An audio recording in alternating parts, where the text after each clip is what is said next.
10 दिन से भी ज़्यादा बीत चुका है, लेकिन इजराइल और हमास के बीच की लड़ाई और भी तेज होती जा रही है। इस वार में अभी तक 1400 से भी ज़्यादा इजरायली की जान जा चुकी है और 2400 से भी ज़्यादा पैलेस्टीनियन अपनी जान गंवा चुके हैं। 7 अक्टूबर की सुबह जब लगभग लोग सो रहे थे, हमास ने इजराइल पे सबसे बड़ा आतंकवादी हमला बोल दिया। एक के बाद एक 3000 रॉकेट्स गाजा स्ट्रिप से इजराइल में छोड़े गए और साथ ही साथ करीब 2500 हमास के मेंबर्स बॉर्डर क्रॉस कर इजराइल के अंदर आ गए और वहां पे सिविलियंस को मारना शुरू कर दिया। उसके बाद की तस्वीर इतनी भयावह थी कि सोचकर भी रूह कांप जाएगा।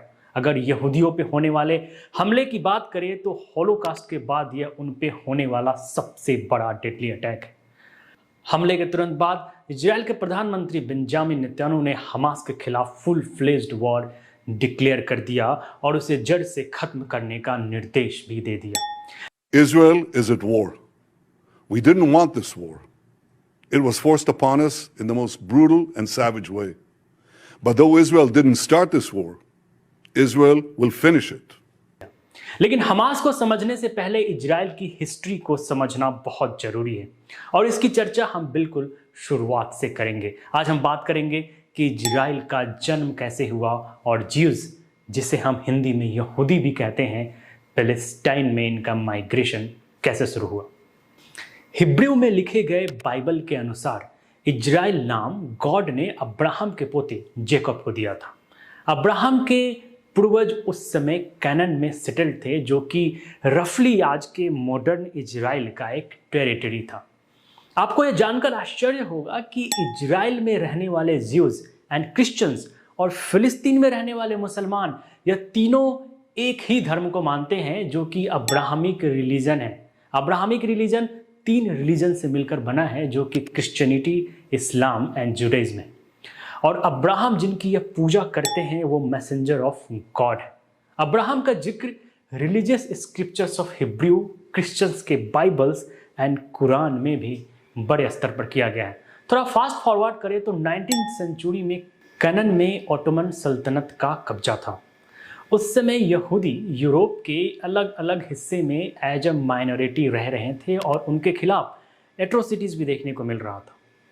ईयर 1880 में इंपीरियल रसिया में यहूदियों के खिलाफ पहली बार टारगेट किलिंग देखने को मिला।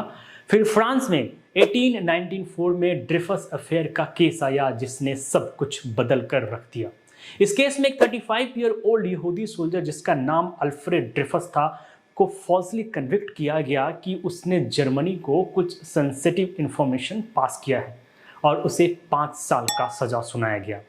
ड्रेफस अफेयर का case one of the most notable cases है, जिसमें रॉन्गफुल कन्विक्शंस देखने को मिला और एक सोल्जर को इस चीज की सजा मिली जिसके लिए उसने कोई भी क्राइम नहीं किया था।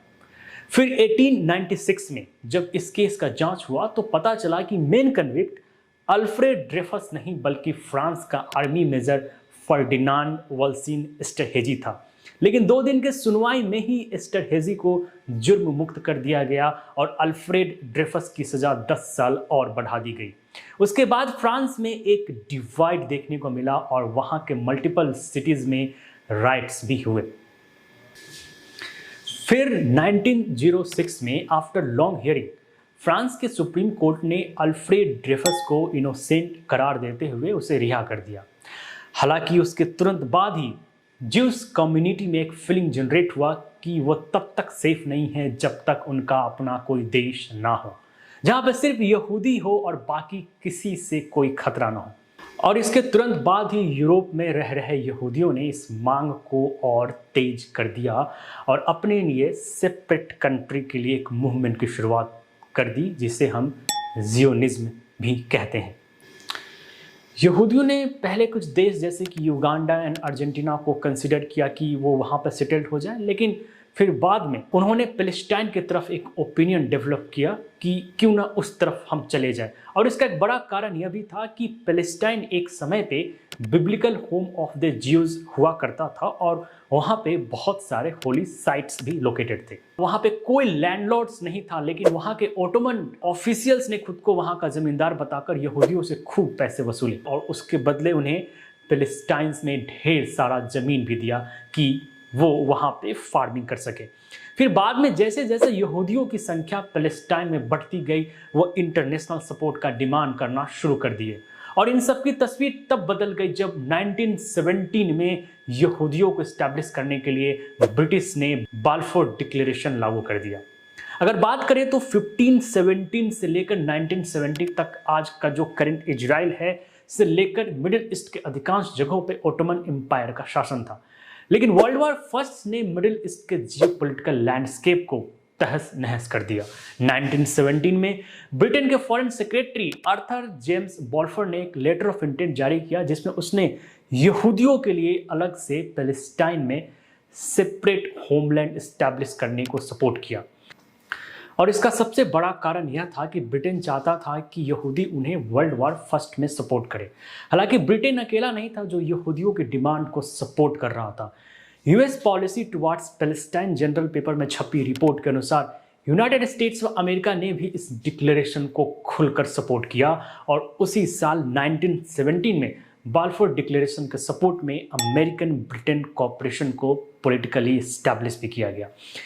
यहूदी उस समय यूनाइटेड स्टेट्स में काफ़ी पावरफुल थे और यूनाइटेड स्टेट्स की इकोनॉमी के राइज में उनका सपोर्ट भी काफ़ी गहरा था। जब 1918 में वर्ल्ड वॉर फर्स्ट का एंड हुआ तो ओटोमन एम्पायर का 400 साल का शासन भी खत्म हो गया और फिर ब्रिटेन ने पैलेस्टाइन को अपने कब्जे में ले लिया और फिर धीरे धीरे पैलेस्टाइन में यहूदियों का इन्फ्लुएंस और बढ़ता चला गया।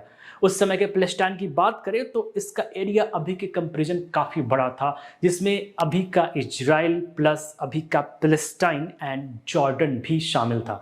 हालांकि उस समय तक पैलेस्टीनियन का मूवमेंट अगेंस्ट ज्यूज काफ़ी ग्रो कर चुका था एंड वेरियस ऑर्गेनाइजेशंस ज्यूज के बढ़ते इन्फ्लुएंस के खिलाफ आवाज़ उठाना शुरू कर दिए। लेकिन पैलेस्टीनियन मूवमेंट का ज़्यादा फायदा देखने को नहीं मिला एंड 1922 में Balfour declaration and British mandate over Palestine को लीग ऑफ नेशंस ने अप्रूव कर दिया।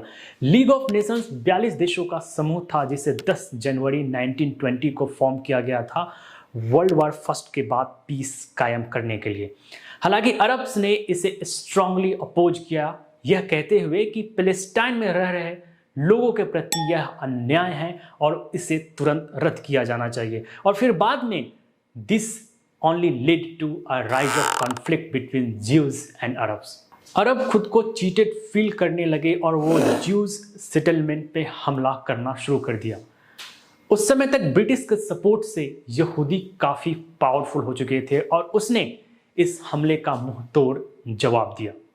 फिर 29 नवंबर 1947 में यूनाइटेड नेशन जनरल असेंबली में वोटिंग शुरू हुई और एक रिजोल्यूशन पास किया गया कि पैलेस्टाइन को 2 हिस्से में डिवाइड किया जाए, जिसमें एक हिस्सा यहूदी को दिया जाए और दूसरा अरब स्टेट्स को। लेकिन आउटरेज्ड पैलेस्टीनियन ने इसे भी मानने से इनकार कर दिया और आखिरी में ऑन May 14, 1948 इजराइल ने खुद को इंडिपेंडेंस मुल्क डिक्लेयर कर दिया। अगर आज की इजराइल की बात करें तो यह मेडिटेरेनियन सी के पूर्वी तट पर स्टैब्लिश है। Egypt, Syria, Jordan and Lebanon इसके बॉर्डर्ड कंट्रीज हैं। इजराइल का टोटल पॉपुलेशन लगभग 1 करोड़ है जिसमें ज़्यादातर यहूदी हैं। आई होप इस वीडियो से कुछ नया सीखने को मिला होगा। अगर हाँ तो प्लीज़ इसे लाइक एंड शेयर करें और इस तरह का वीडियो मैं लेकर आता रहूँ, इस मोटिवेशन के लिए आप चैनल को ज़रूर सब्सक्राइब करें। इतने से आपका कुछ नहीं लेकिन हमारी बहुत मदद होगी। धन्यवाद।